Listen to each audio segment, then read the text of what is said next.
May I have your attention please, कृपया ध्यान दें। हम 15 मिनट में लंदन हवाई अड्डे पर उतर रहे हैं। मेहरबानी करके अपनी सीट बेल्ट बांध लीजिए और धूम्रपान मत कीजिए, धन्यवाद।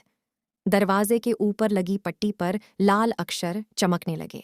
सीट बेल्ट बांध लीजिए, धूम्रपान मत कीजिए। कामिनी ने खिड़की से बाहर देखा। वे सफेद रुई की तरह चारों ओर फैले बादलों के बीच उड़ रहे थे।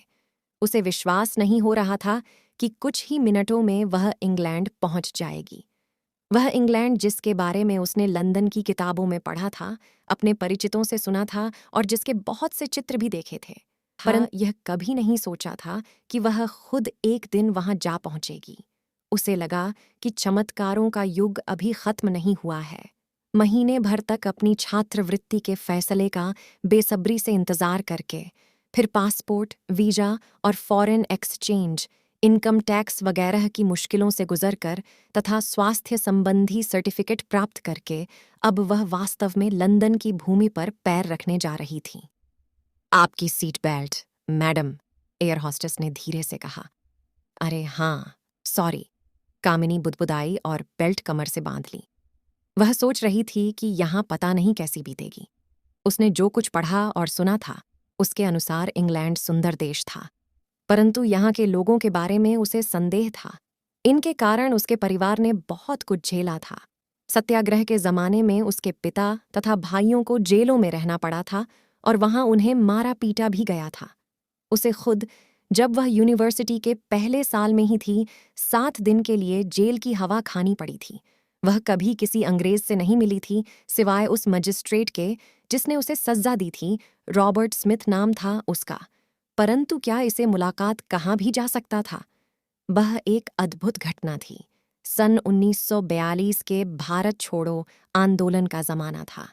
कॉलेज की कुछ लड़कियों ने मिलकर सड़कों पर जुलूस निकाला था, देशभक्ति के गाने गाए थे और जब कभी कोई अंग्रेज दिखाई देता, भारत छोड़ो के नारे लगाते। पुलिस ने उन्हें गिरफ्तार कर लिया। उसके अलावा सब लड़कियों ने माफी मांग ली और उन्हें चेतावनी देकर छोड़ दिया गया। लेकिन उसे थाने में बंद कर दिया और शाम को Robert Smith, ICS district magistrate के सामने पेश किया गया। कामिनी को वह दृश्य अच्छी तरह याद है। बरसातों के दिन थे। कचहरी के कमरे में पसीने, कागज और स्याही की मिली झुली बदबू बसी हुई थी।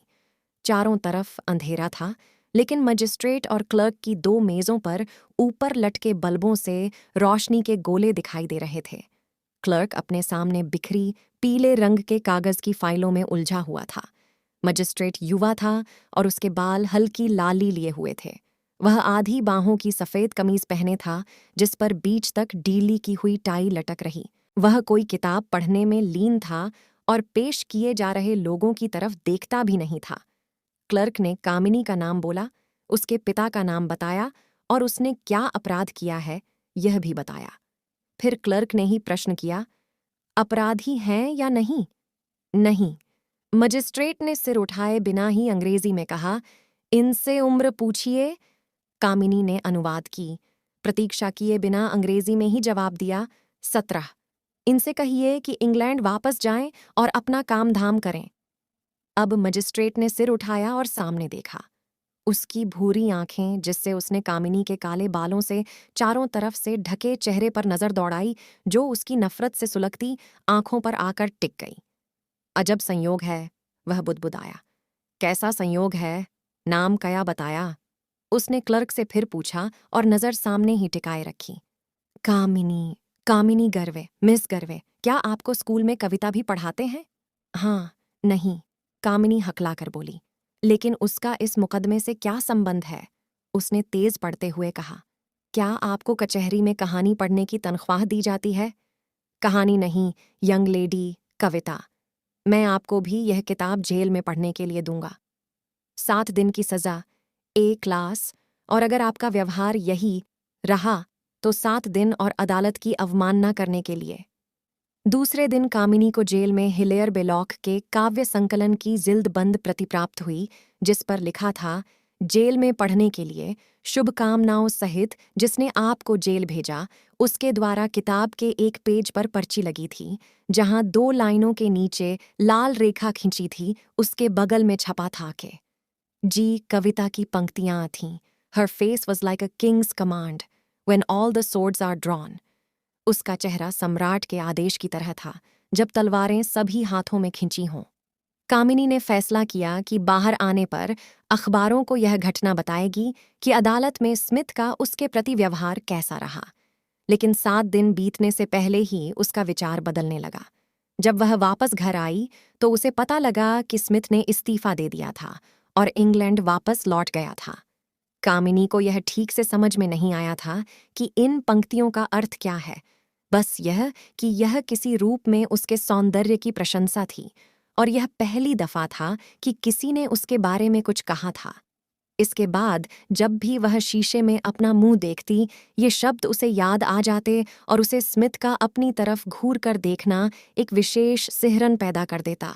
उसे अपना उभरता नारीत्व परेशान करने लगता।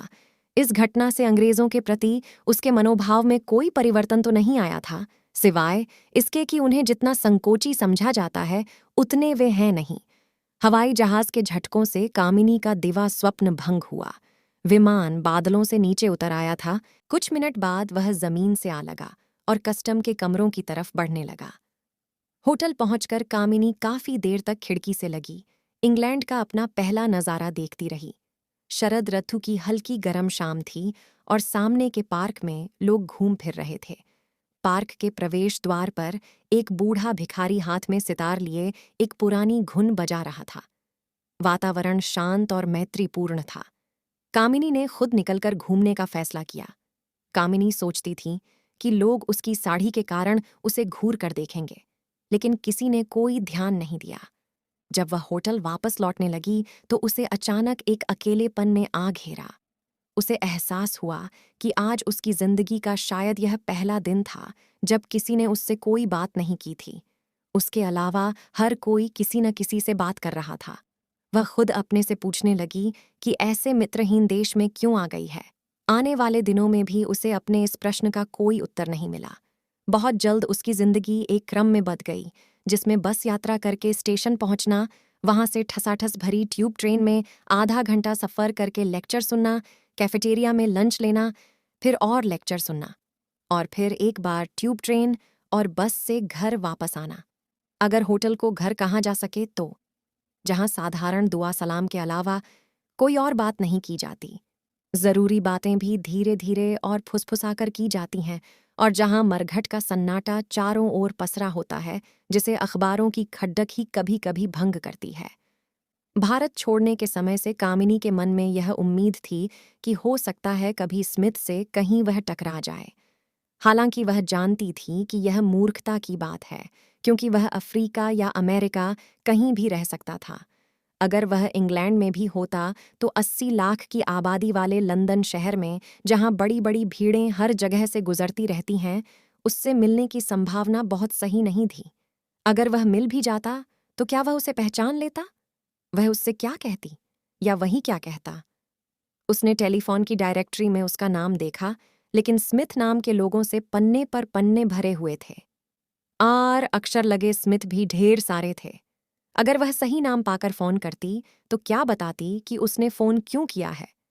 लेकिन यह विचार जैसे उसके मन में जमकर बैठ गया। उसे विश्वास था कि यदि वह इच्छा करेगी तो किसी न किसी तरह, कहीं न कहीं वह उसे मिल ही जाएगा। उसने कहीं पढ़ा था कि जो लोग एक ही वस्तु के प्रति आकृष्ट होते हैं वे अक्सर मिल जाते हैं। उसने अपने दिमाग में इस भेंट की रूपरेखा भी खींच ली थी। वह अपना हैट हाथ में लेकर कहेगा, मिस गर्वे, क्या आप मुझे पहचान रही हैं? मेरा ख्याल है आप मिस्टर स्मिथ हैं। अरे हाँ, एक दफा मिले जरूर थे, हालांकि वह मुलाकात सही नहीं थी। खैर, कैसे हैं आप मिस्टर स्मिथ? और इस तरह बात आगे बढ़ती। पॉलिटेक्निक का कोर्स खत्म होने को आया और न कामिनी की इच्छा शक्ति ने और न संयोग ने दोनों को मिलने का अवसर दिया।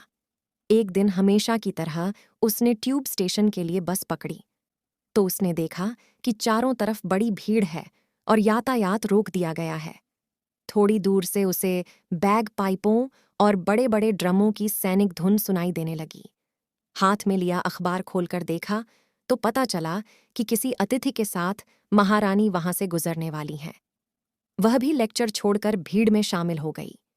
बाजे बजाते सैनिक उसके सामने से गुजरने लगे। उनके पीछे गार्डों के दल बहुत धीरे धीरे शाही शान से आगे बढ़ते नजर आए। हाथों में राइफलें लिए और भाले आसमान में उठाए, सैनिकों की कतारों ने जैसे एक नया समां बांध दिया। गार्ड उसी के सामने आकर रुक गए और सड़क के दोनों ओर लाइन लगाकर खड़े हो गए। इनके पीछे महारानी का सोने का रथ सामने आया जिसे 1 दर्जन घोड़े खींच रहे थे। महारानी अपने शाही अतिथि के साथ भीड़ की तरफ हाथ हिलाते आगे बढ़ गईं।